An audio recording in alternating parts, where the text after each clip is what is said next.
Hi, ladies and gentlemen. Welcome to the 2:30 final presentation for Keep Austin Agile 2025. This is Balcones Room, and our fourth session today is Why Product Should Be Your Biggest Champion of Agility by Eric Cussen and Marc Story. My name is Alicia Denny. I'm your room host, and our Zoom host for today is Yvette Niemeyer. Would everyone online please open the chat? This is how Yvette will communicate with you and how you can get your questions up to Eric and Marc. Eric Cussen has over 20 years of product development and agile transformation experience. In that time, Eric has led transformations that range from small startups to large-scale complex enterprises in the financial services, aviation, healthcare, and insurance industries. That's pretty broad there. Eric's background in product development runs very deep.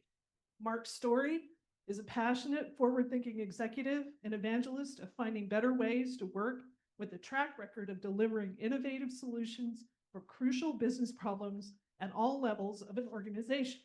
His experience in leading product management, project management, and engineering organizations provides a unique, holistic perspective in leading change. Welcome to Keep Austin Agile, and take it away. Thank you. Thanks for that introduction.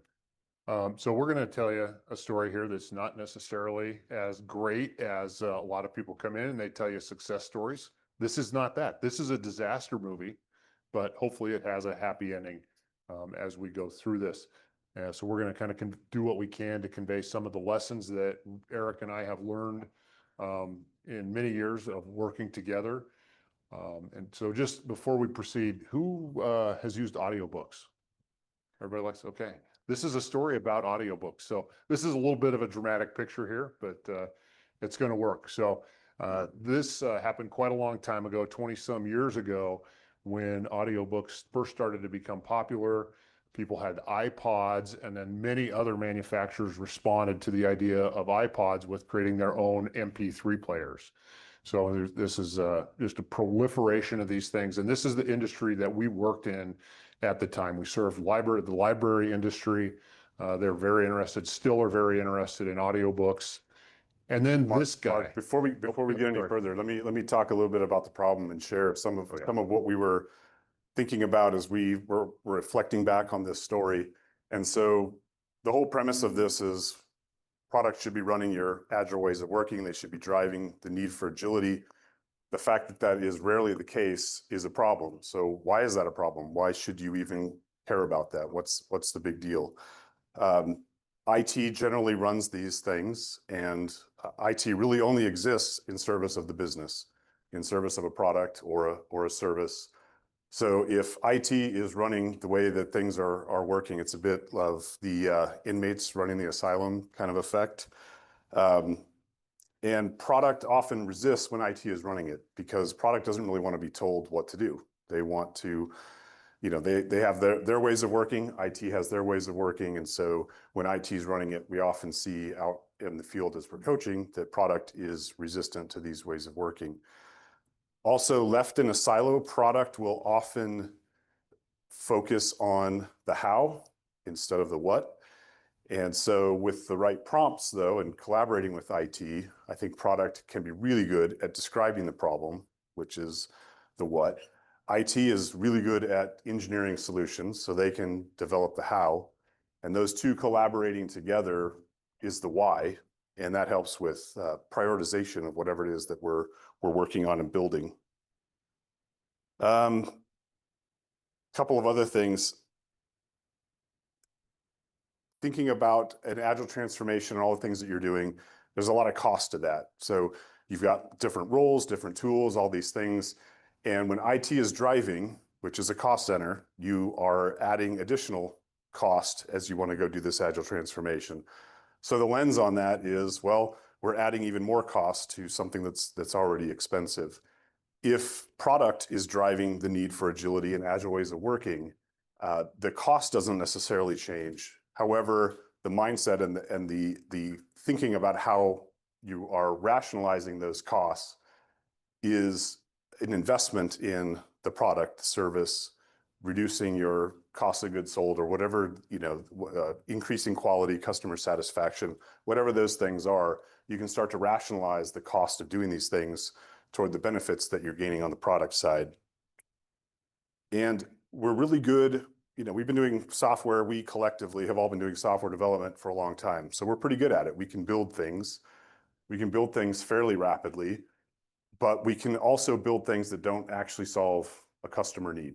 So if product isn't directly in the mix, we're going to go build things. So IT will go out and they will build things because their existence for being is to go build things, solve problems, and do things. So whether they are directed in the right way, pointed in the right way or not, they're going to go out and build things. So we think this is a big problem, the fact that most organizations that are doing an agile transformation, it is the IT side of the house that is pushing for that.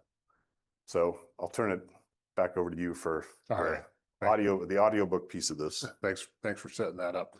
So we do have this huge proliferation of devices like this, and this is long enough ago that streaming wasn't really an option. Data availability was pretty spotty at best. It was expensive. And so everything at this point was downloaded. And so competitors like Audible and others that we now know very well didn't exist, or they were just in the garage at that point getting ready to come out. And then this guy came along and he introduced the iPhone. I think the 3 was the one that really came out into public. And we knew immediately that this was a game changer, and also that it represented a very big opportunity for us. It also represented a very big problem for us because, as you probably are aware, Apple has a reputation of not wanting to let anyone play in their sandbox. They block everything off. And so from a market perspective, we end up with this huge opportunity. We don't know how to take advantage of it. We know our customers, who in this case are libraries, don't have the resources to even attempt to solve it themselves, much less do anything about it. And again, this is at a time when audiobooks would arrive at our company on CDs, because the producers of them, they weren't born digital. They were recorded directly onto CDs. And so we had a lot of stuff to do to even convert them into something that could be used. And we had one big vendor. This vendor still exists. They're one of the primary vendors in audiobooks. They have all the best narrators. They sign up the best titles. They're really, if you want to play in the audiobooks market, you have to be friends with these guys. And they were very unhappy. And it wasn't just us. Everybody had very clunky interfaces in terms of the way customers got books onto their various listening devices. And they were making signals that they were going to terminate their relationship with us, or that they were going to give us even fewer titles, when the reality is our customer base wanted more. So we recognized that we had a problem with our vendors. We had an opportunity with our customers. I am the product manager in this scenario, so I'll refer to myself that way. I spent a lot of time going out and doing all the right product management things, going out, establishing that there was a strong demand for what we had. But again, libraries have limited budgets, so they can't go out and do this. The money that they spend on titles, every one of them is critical. I don't know if you're aware of this, but audiobooks are significantly more expensive than a print copy of a book. So if they're going to buy one, it's in the neighborhood of 4 to 5 times as much of what a print copy would cost. So they wanted to be very careful. They also, in their desire to continue to evolve how they serve their communities, they wanted to embrace more and more of this kind of thing. So we had a lot of customers who were enthusiastic, but again, skeptical.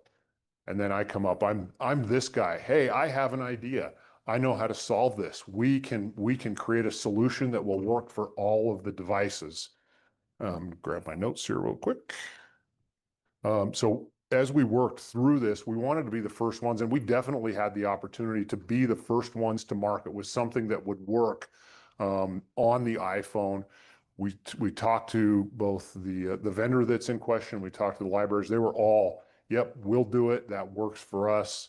The vendor who wasn't very happy with us, they actually signed a new agreement on the premise that we were going to solve the iPhone problem and really expand what our market looked like as we went for our ability to reach more of the market to go through this. So at that point, we decided that we were going to make an investment in solving this problem. And this is So at the time, I was working with the PMO and trying to get this whole thing up and running. We worked with the product team pretty closely on the requirements. We basically built our stack of requirements. We spent like 3 months with the product team working through doing wireframes, screenshots, all the traditional requirements. We had a project manager who was running the project. It was a traditional waterfall project. it wasn't Eric. Big bang delivery. No, it was not me. Big bang delivery, but we were really good at this point at running projects. So we thought we were in good shape. And if you'll advance, the next one was really this tower requirements. So we're like, hey, we're feeling super confident. We've got our requirements. We know what we're going to go do. We're going to go execute on this thing. And then we spent the next probably 3 months, laying all this out, got ready to start to deliver, said, thank you very much, product. We've got this. And then we took off for the next 6 months to go build the thing and kind of kicked product out the door. So here's a kind of funny video of a little bit of just got a little humor here and talking about, hey, what happens when we deliver a set of fully scoped requirements to a development team to go out and do it? And this is pretty silly. Step 1, get 2 pieces of bread out. Got them. Get a butter knife and get some PB. Take 1 piece of bread, spread it around with the butter knife. No, Dad, with the peanut butter. I'm just doing what it says. It says take 1 piece of bread, spread it around with the butter knife. Hold on. Get some jelly, rub it on the other half of the bread. No, Dad, open the jelly. Well, it doesn't say to do that. Put the breads together on top of each other. Take a big bite. This doesn't taste like a peanut butter jelly sandwich. Fail. Yeah. Oh, yeah. Sorry, I had to make it extremely specific. Oh, good. I'm starving. Take 2 pieces of white bread out of the bag. Take the lid off the jar of peanut butter. Get a butter knife and stick it inside of the peanut butter jar. With the knife, scoop a bit of peanut butter out of the... It's like a lot. A bit means a lot? In my world. Spread your scoop of peanut butter onto 1 of your pieces of bread with the knife. All right? There we go. You're doing better than before, though. Open the jelly jar. Squeeze it onto the other piece of bread. No. Done. Closer. Get 2 pieces bread. Get some peanut butter. Take the peanut butter knife. Open the peanut butter. Put the knife in the PB. Get some jelly. Open the jelly. No. Squirt the jelly onto the bread. Take the butter knife with the peanut butter on it. Wipe it all over the piece of bread that's blank. Take the butter knife, rub the jelly all over the piece of bread. Oh, do better. Oh. It says all over. Put the 2 pieces on top of each other. This is how I meant. Take 2 pieces of white bread out of the bag. Take the lid off the jar of peanut butter. Get a butter knife and stick it inside of the peanut butter jar. With the knife, scoop some of the peanut butter out of the inside of the jar. Spread your scoop of peanut butter onto one of your pieces of bread with a knife. No. Squeeze some jelly onto the other piece of bread. Spread the jelly on the bread with the butter knife. Put your two pieces of bread, peanut butter and jelly sides together. Done.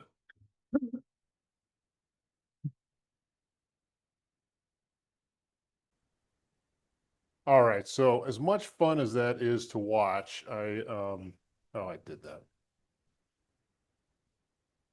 So that's a pretty simple thing they're trying to build, and that's kind of, we were building something slightly more complex than a peanut butter and jelly sandwich. So you can just imagine how our level of confidence with our requirements did not really stack up to reality very well.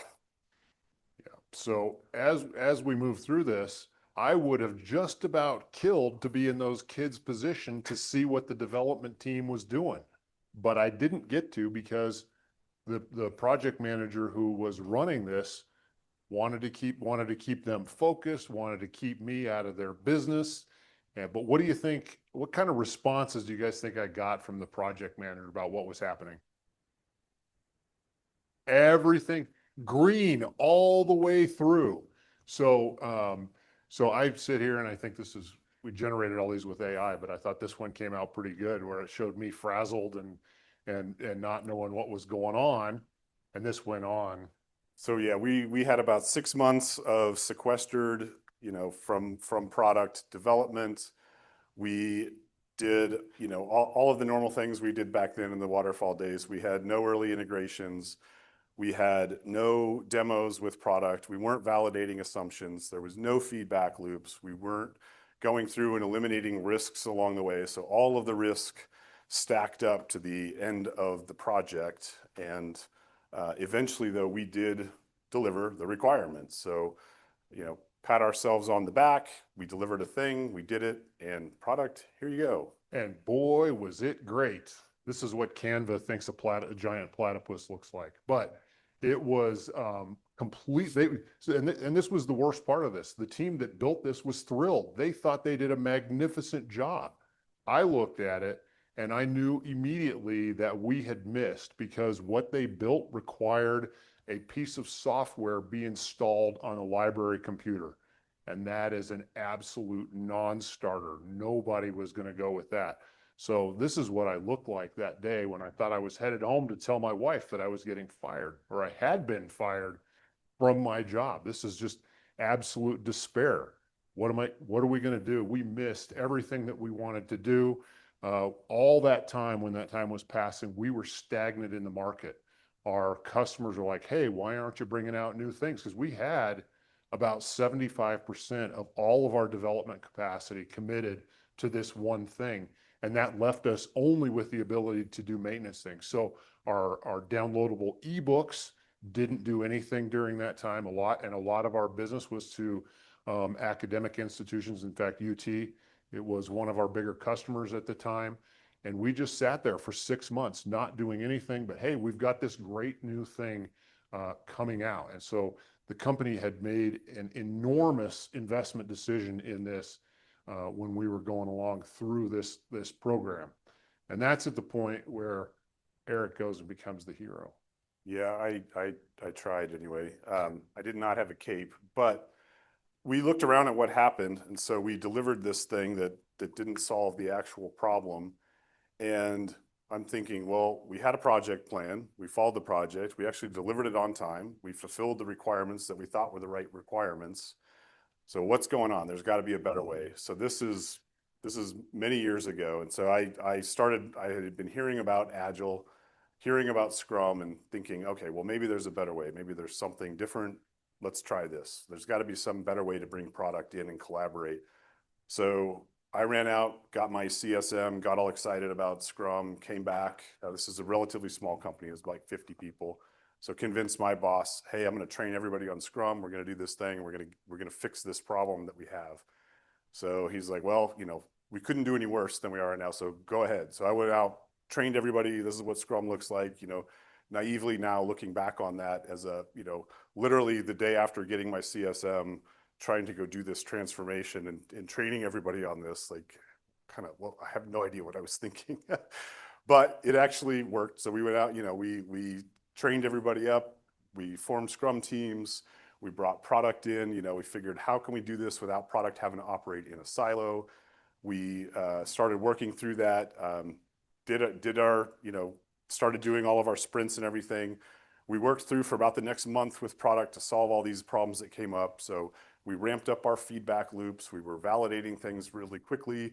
We had constant contact with product. Product was part of the team. We didn't, there was no more silos. And so eventually we did actually solve all of the problems that we were emerging along the way. And lo and behold, we had an audiobook solution that worked, and it actually fit what the problem was and what the market needed, what the customer needed. It wasn't quite like that, but audio version of that It was funny definitely image. like that. What are you talking about? So at this point, yay, we won. Great technical success, utter market failure. That window had closed, and it closed because we spent all that time screwing around building exactly the wrong thing to solve the right problem. And the reason this happened, we had a whole bunch of things that went wrong, but I think the first one there is we didn't have a shared understanding of what it was, the intent behind what it was we were trying to do between product management and technology. And we thought we had that, to me, it's very naive to believe that we ever had that based on a set of documents. And I mean, I did wireframes, the whole deal. The application that they built looked just like the wireframes, but it was never intended to be, and they just followed the instructions. And I think this is why that peanut butter and jelly video is so apropos for this. They're just following instructions. I gave them the instructions, but I didn't actually understand what it was we were asking for. And I assumed that I knew a lot of the answers to that. We fully scoped out that project. Absolutely everything was in it. They built everything that was asked for. And it really just wasn't the way we wanted it to go because we failed to collaborate continuously between the two groups when the reality is there should have been one group. We had no feedback loops during the entire time other than lots of good signals from the project manager that everything was on track. And part of that, or part of what that resulted in, is I had executives asking me, how are things? And I'm like, hey, they're great. Everything is doing exactly what it was supposed to do. We're on schedule. We're going to launch all that. And it was all true. It was all true. But we didn't get to the right thing. We let technology drive the process. And I take a lot of that for myself. This is actually both Eric's and my Agile origin story, how we got there. But I had experience, absolute unknowing experience when I got into software development where I got to be a product owner and I had no idea that you were supposed to write requirements. So I just sat with the developer and we built stuff and it was great. We got stuff out the door all the time. And then as I got more into it as a profession, I was told I had to write requirements. So I could have pushed for things differently, but I didn't understand what we were getting into with this. And so we really, with that giant requirements document, we limited what our technology team could even do. We gave them a fully baked solution for the wrong thing. Yeah, we basically told them, stop thinking. Yeah, we did. And I always look back at that now. I'm like, developers are great problem solvers. I need to make sure I present the problem in the right way. So we look at this and say, why is this a problem? And I highlighted one of these, which is we didn't get the business results. That's why it's a problem. But there's lots of other things. And we end up now with technology very frequently driving agile transformations. And the reality is Agile isn't what it's about. It's about delivering value, about answering questions within the market. And so we end up with product not being bought in. I have a technology group saying, hey, this is what we're doing. We hope you can play. And a lot of times they don't. And we end up with doing a lot of waste. You can look at this one and say, we wasted probably 80% of that effort because we did overcome some big technical hurdles along the way. So it wasn't a full waste, but it was definitely a market failure. The solution design I gave them took It almost took their only options away because we wanted them to do it in a browser. They did it in an application, which is something I hadn't even thought of. And this is the kind of thing with the peanut butter and jelly thing. Like he put it on the edge of the bread. I would never have thought about doing that. They did. And to no fault of their own, they were making best efforts there. And then of course we missed the market window, and that caused a whole cascade of other problems that we weren't expecting. And then as Eric was mentioning earlier, agility comes at a cost. It's not free. We have to really change the way we think and we work on things. So this happened almost 20 years ago. It was about 19-ish, but we'll call it 20. All of those lessons are still relevant today. I think that we've gotten better in a lot of ways, and have certainly worked with some product organizations that are on top of things. And this isn't the norm for them. This isn't universally true, but we know that project thinking is flawed. Seems like these days everyone is trying to move away from projects and move to more product thinking, which is great. However, with companies that we are consulting in, we still often see organizations that are very product. These are product companies, and they have very strong product people, but IT is running the show when it comes to the interactions and the development and all of those things. And so these are the companies that most need to break this habit, and they're still in these silos where we see, conversations happening on the product side. They don't want to share their early thoughts with IT because they're afraid of what IT is going to go do with that. IT doesn't know, necessarily what's coming next. And so, we still see this happening today, with IT driving their, agility and their transformation. We see this product mentality that Agile is being done to them. They don't necessarily, they didn't ask for it. They don't want it. It's being done to them.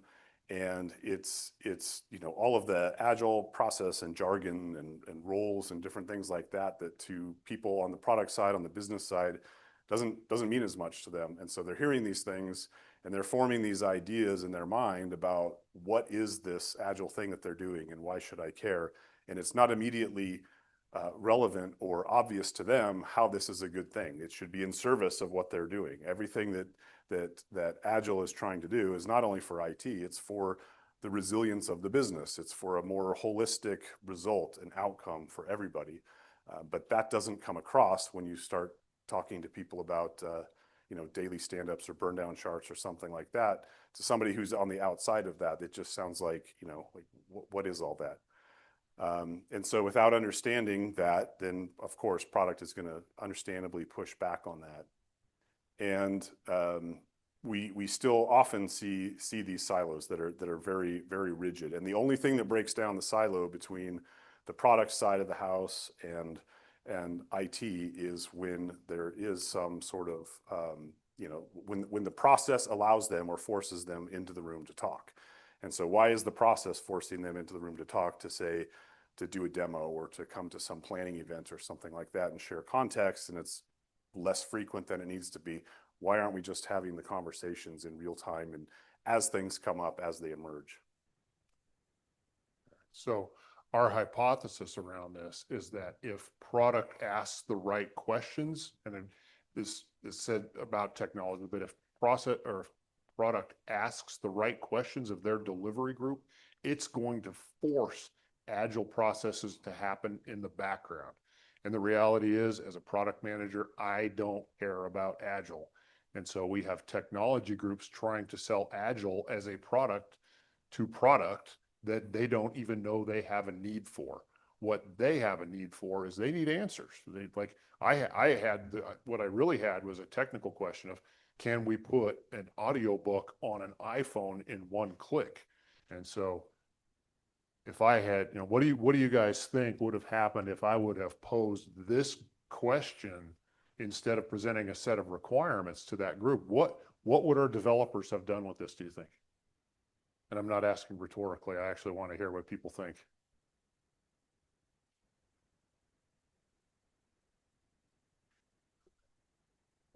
Okay, it would. The answer. Oh, I'm sorry. Go finish your answer and then I'll.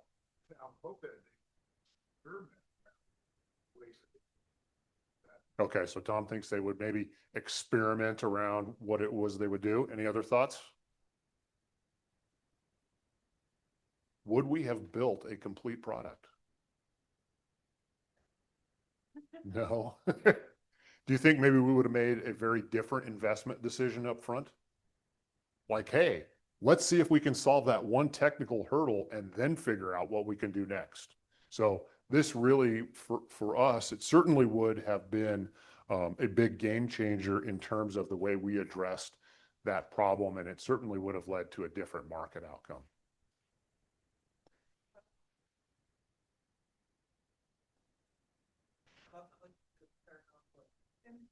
Oh, yeah. I was just saying they probably would ask you what's the customer input as well. I mean, it's still everyone within this company coming up with the ideas versus what does the true user want? Do they want it in a browser? That's a great point. I would have jumped for joy having the development team say, "Hey, what does the market want?" I'm like, "That's the only that's the only question." Yeah, but I think that's a big thing that us in Agile need to continuously say to our teams is the true benefit is usage. That's really what it comes down to. We can come up with the most beautiful product, but if no one uses it, right, then we're all kind of not doing so great. Yeah. We could have a pretty product. We could have a great process running in the background. I don't, as a product manager, I don't care at all. Not one bit. What I want to know is that I can get questions very quickly. Yes, sir. I won't advocate for this, but I've seen one tactic where they take your question and ask it of two different teams and say, go build me that thing. Who delivers it first? Who delivers the best solution? It causes lots of problems, but it would be interesting. I think I would probably advocate for that if I could get two teams carved off like that. I think you'd come up with some really good stuff that way. Anybody else have any thoughts around that? Hackathons.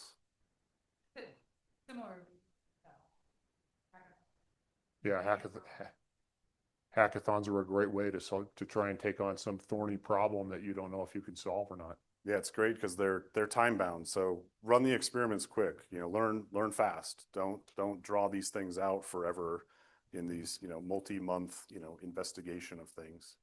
Product in your hackathon. Yes. Yeah, absolutely. They should they should be fully in there with everybody. Yeah. Yep. Yeah, and I really do think my accidental entry into Agile when I didn't know any better was actually the best because I had one developer on my team and we shared a cube. We sat together all day, every day, and we cranked the right stuff out over and over and over again with no problem. So for product, it's like Agile isn't about Agile. It's not about the process. Who cares about that? It's about the outcomes and what you're actually delivering. And if you think about doing Agile ways of working from an IT perspective, there's a lot of other sort of internal intrinsic benefits of makes your life a little bit easier, communications a little bit better within IT. So there's all these benefits there, but that's sort of in that box. But you want the bigger picture. Like, what's the point of doing this really if we can't make our product better, make our customers happy? So you've got to get your answers quickly. You've got to get to through your innovations faster and find ways that you're going to deliver value. If you want to add to that at all. No, I think that's pretty good. So question then, what do you do next if you're not doing these things, right? I think going and somebody taking action to reach out to the product side and engage them and pull them in and find out, ask lots of questions, be super curious about what the product side is thinking. How are they, what hurdles are they running into? What challenges do they have? What does the world look like to them? Understand that lens. Don't talk to them, don't use Agile terms, don't use all the jargon. Just go have a normal conversation and talk about things. What problems are you trying to solve? How might we do that? And start to help them understand by showing. So don't tell them what it's going to be like or what the thing is. Go show them, work with them, use normal, language that resonates with them, and break down that barrier to just basic communication, pull them into the process, and go work on things, deliver something together, and show the result. Yeah. It was helpful when I got leadership to make attendance at demos from product and development mandatory. And we made it part of the culture that everything kind of stemmed off the time together in the demo.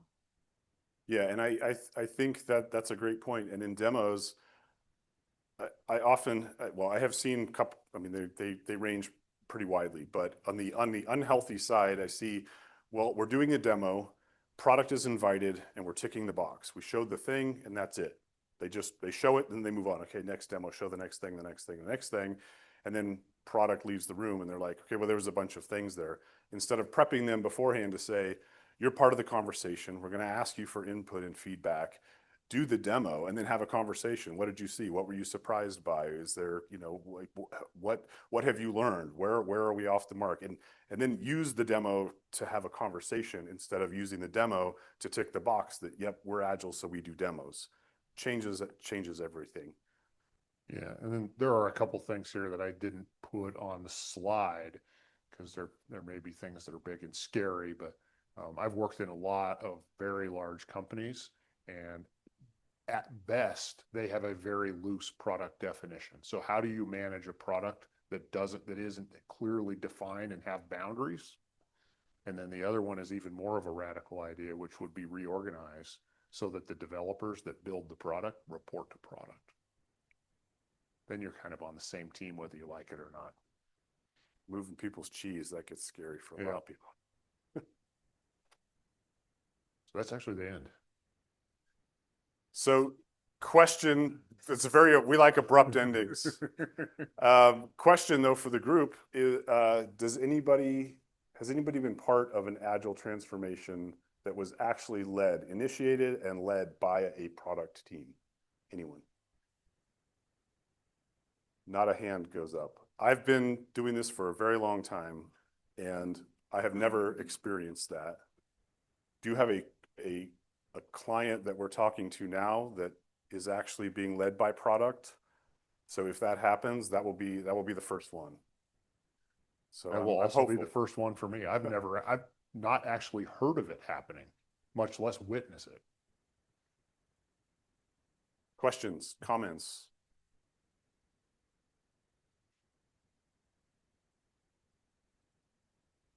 Two parts. There's a fundamental problem when you talk about separation responsibilities. It needs to become one team, or else it will not scale.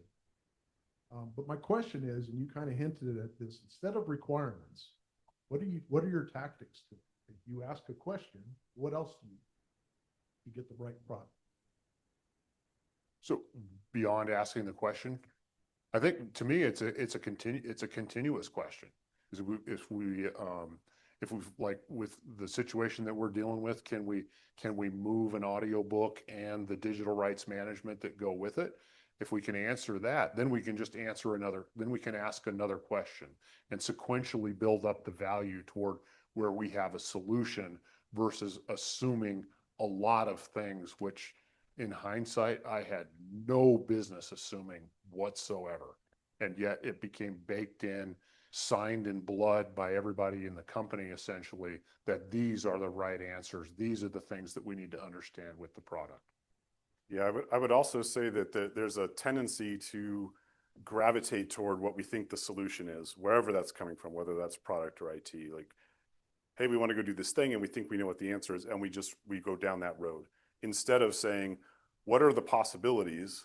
How can we really de-scope all of those and learn about those? So can we come up with a set of 5 ways of achieving that goal and go, so the goal isn't go deliver the solution. The goal is go disprove all the bad ideas first, and then start to find the right solution and then move that one forward.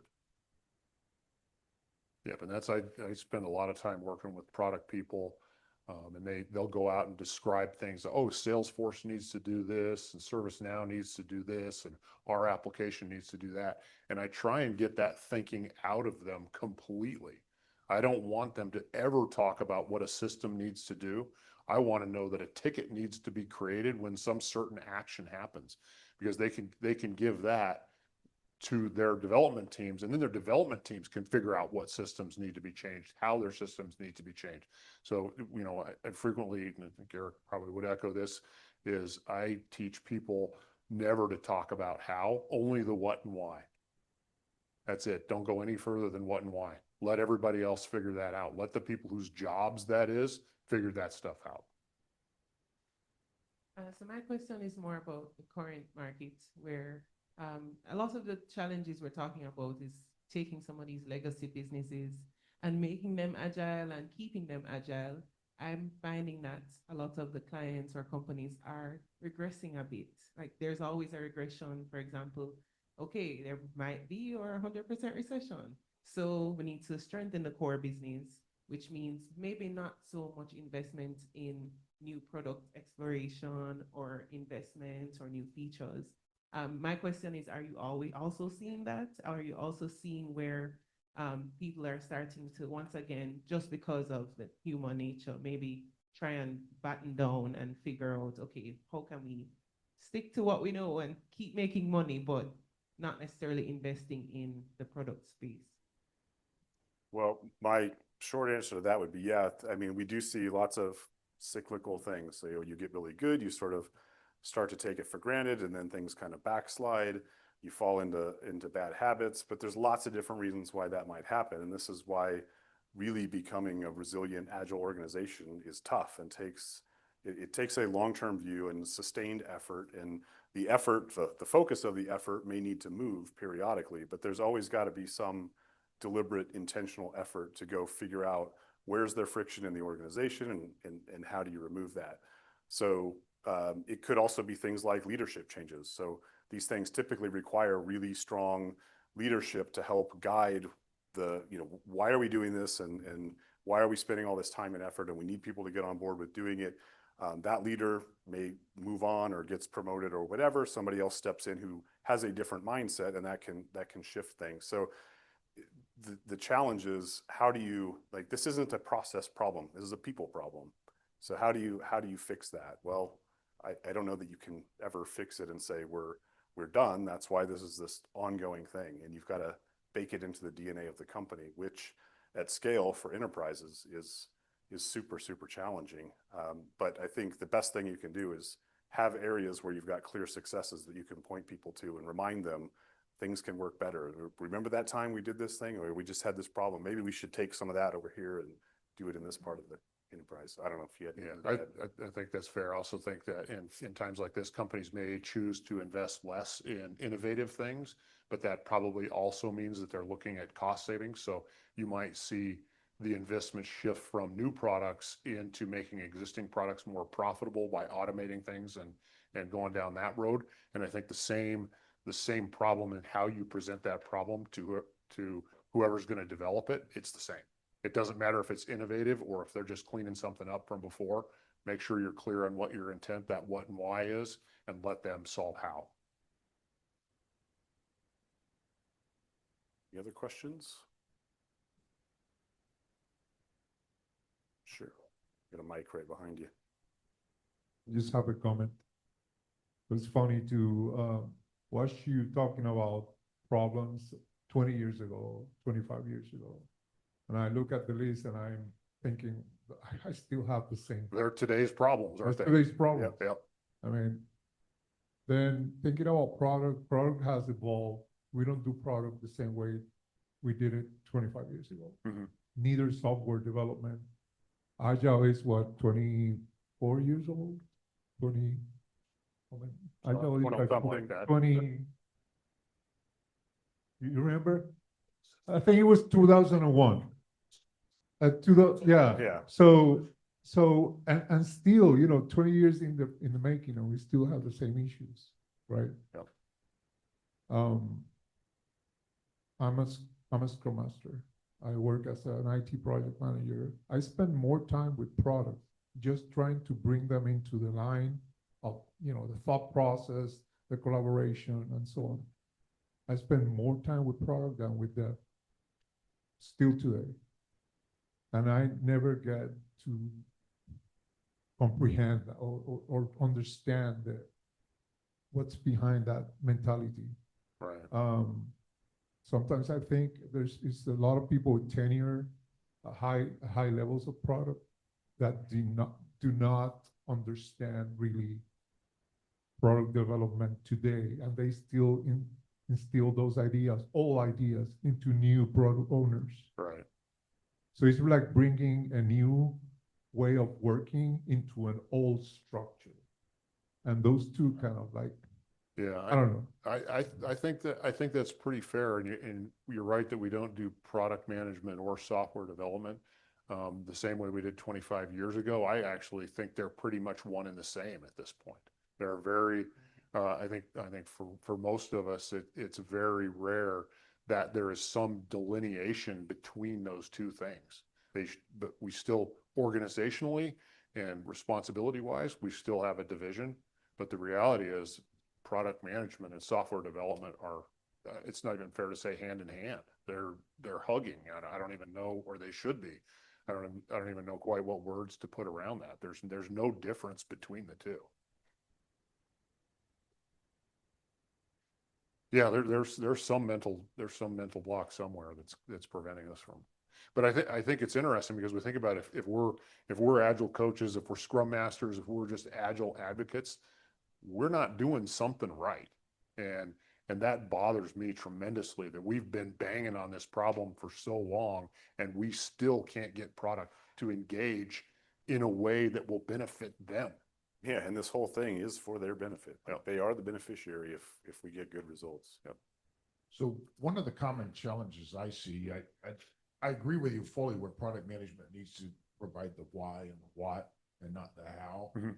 But as you get into larger enterprises that have huge teams and maybe not have dedicated teams, they have a pool, a team, or they're using outsourced personnel, you start running more and more into the problem of the developer saying, just tell me what to build and I'll build it. Right. And you know, have you found ways to help bridge that gap so that these developers are willing to use their creative skills versus just tell me exactly what you want? I can probably only I'll give you one anecdote here as I work with a team like that where they were like, oh, just tell us what you built. And we went out and coached the people who would answer those questions to start responding to that with, what do you think we should do? And having them not be sources of answers, but be sources of questions until they started to accept that it was their responsibility to figure out how to do this.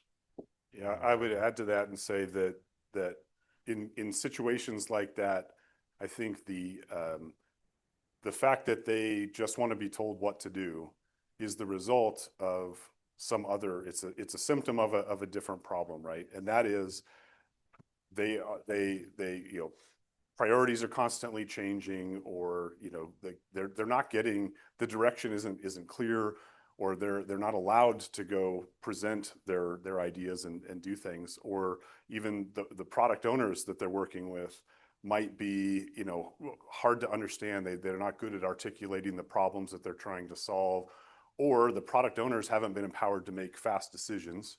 And so every time they say, hey, well, we could do this or that, what do you want to do? And it has to run up the chain and then wait for a meeting to happen next week and then something to come back down. And so at that point, people look around and they're like, I'm checked out. That's it. So I think that is just a good indication that you have this other problem that you need to go solve. It's not necessarily a product problem, but in my mind, that's a sort of, how are you allowing, you know, decentralized decision making to happen? Are you articulating the vision and the goals well enough that people can go be trusted to go do those things? Yeah, are you sharing enough of the problem context? Yeah, exactly. Yeah, if they're just like peeking through a crack in the door and they're like, well, I don't even know what room I'm walking into, and you want me to go do this thing, it's hard. Further, you shared that stop using agile words that scare people, that could scare people away. What other words have you found successful? What other phrases, what other like ideas have you been able to present to others who haven't onboarded yet on this that have worked? Talk to them like you would talk to a friend or spouse or something like that, that is not in the business, right? Just use normal language. Hey, what are you trying to build? What problems are you trying to solve? What challenges have you been running into? Ask open-ended questions, and don't come to them with the answer and, well, we need to do this or that, or, I do a lot of SAFe work, and it drives me crazy when I hear people say, well, SAFe says blah, blah, blah, and go do these things. And it's like, don't recite that stuff to people, especially in product and on the business side. They're going to sprain their eyeballs rolling them because they don't want to hear that. What they want to hear is like, let's have a conversation about what's important to the business to get better at.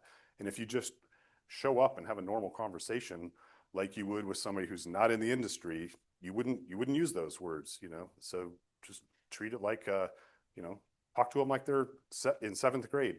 Like, that's honestly, it's not, demeaning. It's just like, let's just use simple language.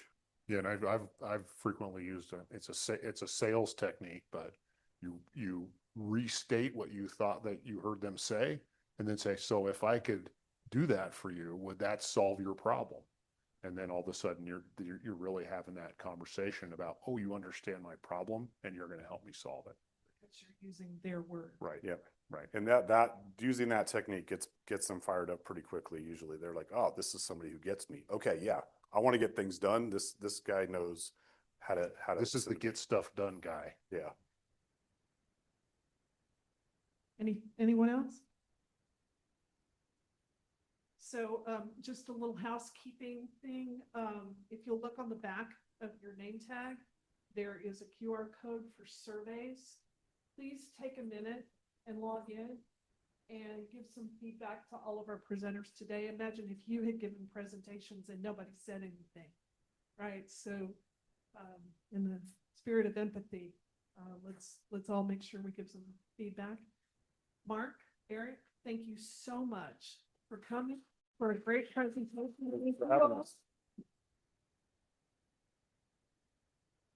Thanks, everybody. Thank you.